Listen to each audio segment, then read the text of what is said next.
અહીં આવેલું છે પ્રસિદ્ધ ખોડિયાર માતાજીનું મંદિર. જાણો ઇતિહાસ. ભાવનગરથી 20 કિલોમીટર દૂર ખોડિયાર માતાજીનું મંદિર આવેલું છે. આ મંદિર પ્રાચીન છે.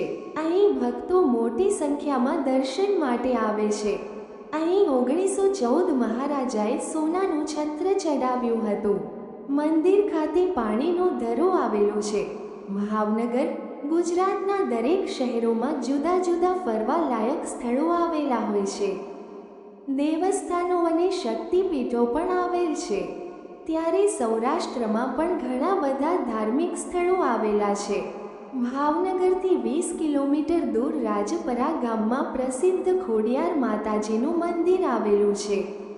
આ મંદિરની સામે એક પાણીનો ધરો આવેલો છે. તાતણિયા ધરા તરીકે ઓળખાય છે. રાજપરા ખોડિયાર મંદિર ખાતે રોજે હજારો શ્રદ્ધાળુ માતાજીને નમન કરવા માટે આવે છે.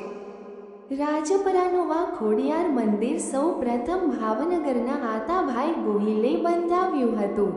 માય ભક્તો દર રવિવારે અને મંગળવારે માતાજીની પૂજા કરે છે. ભાવનગરથી દર રવિવારે ખાસ રાજપરા જવા માટે સિટી બસને ગોઠવવામાં આવે છે. અહીં નવરાત્રિની પણ ધામધૂમપૂર્વક ઉજવણી કરવામાં આવે છે.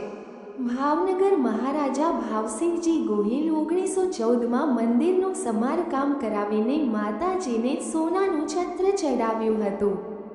અત્યારે જે હાલમાં મંદિર છે તે મહારાજા કૃષ્ણકુમારસિંહજીએ બનાવ્યું હતું.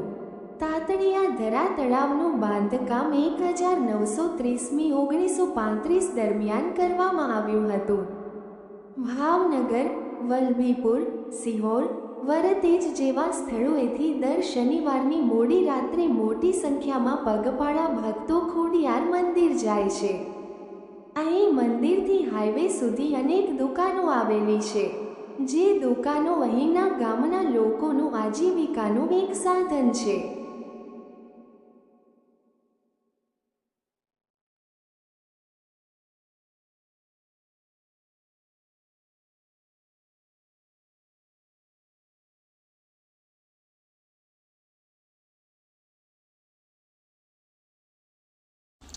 વાર્તા ગમી હોય તો ચેનલને લાઇક કરો, શેર કરો, સબસ્ક્રાઈબ કરો. જો નવા હોય તો કોમેન્ટ પર જય માતાજી લખવાનું ના ભૂલતા.